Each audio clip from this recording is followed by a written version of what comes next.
asalaamaaleykum sama gars yi ñu leen di dalalaat ci seen talk show biir salon bi tey ñu ngi waxtaanee benn sujet bu am solo mooy la gestion financière Marianne tey sujet bi tey am na solo de.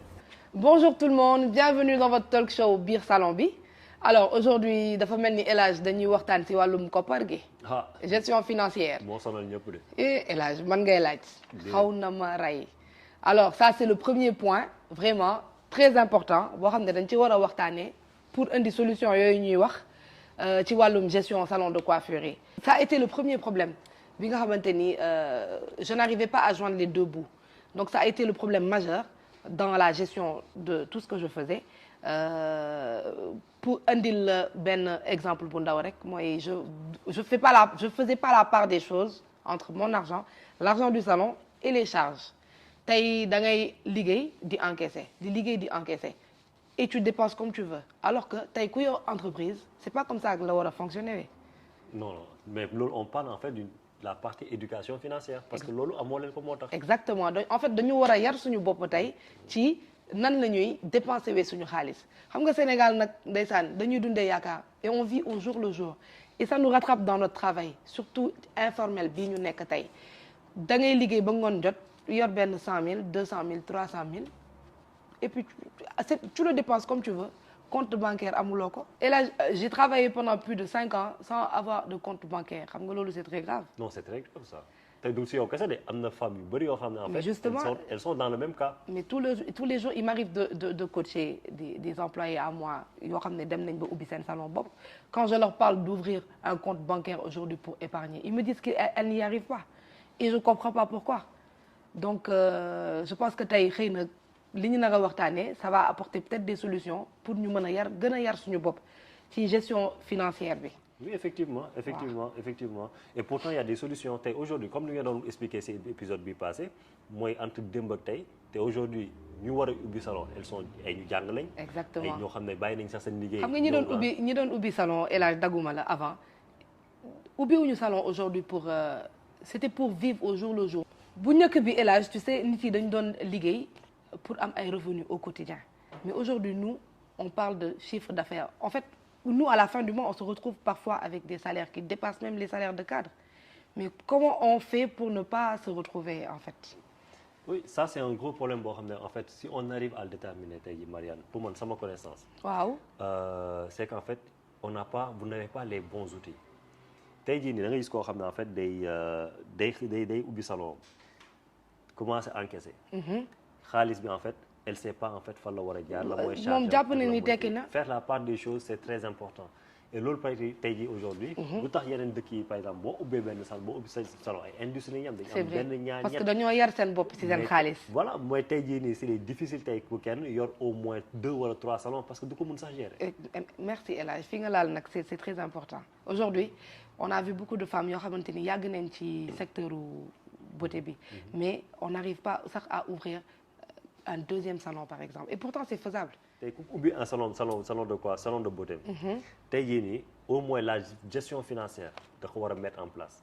parce qu'en fait war na mën a distinguer charge fixe yi muy am war a distinguer en fait le salaire des employés. c'est vrai war a distinguer en fait aujourd'hui tey lu muy jënd ci produit ak lu muy def ak lu muy war a moom ci boppam sa dafa war a am salaire. mais c'est vrai mais tey jii nii ñu ci bëri. mais da ngay gis El Hadj ñoo xamante ni dañuy toog ba ay le 10 ba ay le 15 du ñu fay seeni employés quand tu leur poses enfin pas leur poser la question mais parfois quand tu te demandes c'est quoi le problème elles te diront que ça ne marche pas El Hadj mbir bi mu ngi dox de. et loolu mun naa la si jox benn anecdote billaay mu ngi dox. mun naa la si jox man mi en fait si sama client yi am na parfois ñoo xam ne dañuy bàyyi ba le 15 ba le premier doog a liggéey salaire employé si mois bi en cours donc moo tax dañuy dem ba ay 15 wala le 10 ban loolu dal na ma c'est pas un exemple aujourd'hui que je donne boo xamante ni dama ko gis feneen daf ma dal te man yaakaar naa ni mu ngi dal ñu bari. j'ai compris en fait votre problème. waaw moo tax tey ma développé benn application boo xam ne dina tax tey yow tu vas gérer tes employés. effectivement gérer say clients. effectivement gérer en fait ton chiffre d'affaires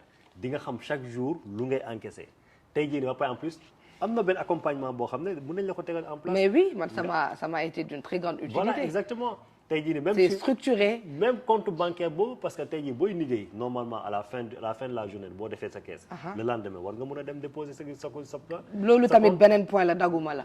c'est très rare nga gis ñoo xamante ni dañuy liggéey lendemain ñu xëy dem verser non dañuy yóbbu seen kër. mais boo versé wu banque bi nu mu lay non sa kër ngay yóbbu et puis ay soxla fekk la ci. gis nga tey ku yar boppam ci mbirum koppar boo doon xëy di verser tous les jours par exemple c'est un exemple tout bête problème lu mu jàmp tu n'auras pas accès facilement à cet argent. boo tijjiwee sa compte même bu dee yaa ngi liggéey 50 000 francs par jour nga xëy verser ko mais El Hadj à la fin de la journée non à la fin du mois plutôt mais boo xoolee li nekk ci sa compte mais ça te dépasse et c'est la même chose aujourd'hui quand tu prends ton argent tu le dépenses au quotidien à la fin du mois tu regardes tout ce que ton chiffre d'affaires tu te poses la question à savoir fan la xaalis bi jaar donc tu vois un peu ñu ngi liggéey El Hadj dañoo on gère juste mal nos revenus. boo ubbee sa salon il faut au moins nga yóbbu ko à un niveau un peu académique. c'est vrai un peu professionnel. c'est vrai te loolu moo xaw a manqué. c'est-à-dire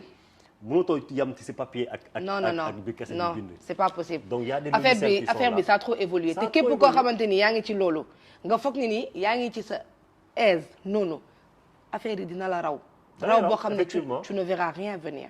absolument rien. def benn récap bu ndaw pour que ñi ñuy seetaan mën a comprendre exactement point yi ñu laal yi nga xamante ni aujourd'hui ça peut apporter de très grandes solutions ci seen gestion au salon seen avancement daal. effectivement c'est très important en fait donc tey jii nii dans un premier temps tey salon booy ubbi salon tu dois te déclarer au moins. mooy li ngeen di woowee registre de commerce NINEA. wala société individuelle voilà yooyu c'est très important. il faut aller au niveau de. l'ADPME ñu ngi lay mën nañ la si jàppale. exactement mën nga dem au niveau de la DER. dañ la fay am na guichet unique. comme aussi tam nga dem APIX aussi également dañ lay jàppale pour nga déclarer facilement. ensuite aujourd'hui boo muyee pour séparer sa koppar sa poche ak xaalisu salon bi mais ouvre un compte bancaire. oui très important te compte bancaire soxlawul ngay am 10 000 100 000 non avec 1000 francs vous pouvez ouvrir un compte bancaire et il y a aujourd'hui comment dirais-je. les calpés électroniques. xam nga bugguma tudd tur mais ñëpp xam nañ mën nga ci denc sa xaalis parce que il faut mu am traçabilité. c'est bien ça. effectivement traçabilité boobu day tax tey jii nii compte bancaire boo xam loo liggéey nga verser tous les jours même bu dee 10 000 francs da nga war a verser. c'est vrai parce que banque bu la xamee bu ëllëgee boo soxlaa dina la mën da lay jox. exactement et beaucoup de gens ne comprennent pas ça dañ naan su ma demee ci banque bi duñ ma lebal su ma demee ci lii mais banque balaa mu lay lebal tey El Hadj il faut mu am tuuti yaakaar maanaam mu gis am preuve que yow yaa ngi liggéey di verser. par exemple je te donne un exemple am na benn femme bu may accompagner bu mu bëggee rénover salon te dafa jël application bu ma ko jox. parce que sama application bi. da lay jox tey jii da lay jox traçabilité sur le nombre de clients que tu as. waaw sur en fait le chiffre d'affaires toutes les informations loo leen mënti xalaat. si par exemple ce employé par exemple ni seen nombre d'employés yi nga am tey jii nii lépp da la koy énumérer tey jii nii elle a pris cette application. dem tey si banque ba ak dépôt yu mu doon def. nee na man El Hadj chaque jour même bu nekkee 5000 francs. damay verser dama daan verser mais bu mu demee banque bi ne ko mais yow sa activité xam naa ko léegi. xam naa looy liggéey. c'est vrai tax pourtant salon de coiffure. preuve la waaw donc loolu tey jii aide bu mu amoon bu mu bëgg soxla da ko am te tey jii boo defee loolu par exemple formalisé wu am sa compte bancaire am sa comptabilité aussi également. c'est très important nga am comptable boo xam ne dina la suivre. waaw déclaration et tout ça mais loolu tu as facilement accès au financement. et c'est très facile. et financement et ça existe Marianne. on a l'ADPME qui aide ADPME mooy aider les petites et les moyennes entreprises. Ouais. c'est l'État. waaw c'est l'État existé wu mais non El Hadj nit yi c'est pas que existé wul nit yi yoon yi la ñu xamul ça c'est très important. Ouais. Ils n'ont pas accès à l'information. Ça il faut il y aura beaucoup de gens peut-être aujourd'hui même qui seront surpris de savoir que les financements ils sont facilement accessibles en fait. tout à fait pour yow mi di gérer sa salon de coiffure ak sa institut de beauté wala sa spa wala même barbershop nga bëgg accès aux informations bëgg xam par exemple fooy jaar laisse-nous un commentaire ou bien écris-nous on sera ravis de venir en ou bien de partager en fait l'information. alors El Hadj waxtaanee nañ ci partie financière bi mooy gestion koppar gi mais El Hadj yow xam nga ni gestion yi dafa bari ci mbir bi. waaw bari na moom mais dafa mel ni am na benn financière bu waxagul de. waaw mooy gestion des employés gestion du personnel xorom lañ ci. très très très très important parce qu'en fait employé bu doxul rek parce que ñoom ñooy gérer clients yi. ñoom ñooy gérer aussi tamit. non ñoom ñooy liggéey c'est eux qui font tout. Effectivement. Ils sont au centre de cet empire là. Et je pense que dans ce cas on peut réserver ça en fait pour le prochain épisode boo xam ne en fait on va détailler que ça en fait. Sur la gestion des employés. Et surtout sur la formation. Yann la moo des tey je pense. ah foog naa mën nañ tëj de El Hadj. mën nañ tëj parce que wala affaire yi dafa yaatu torop daal. damay ragal ne waaw nañ tëj rek. merci beaucoup sama gars yi ba beneen.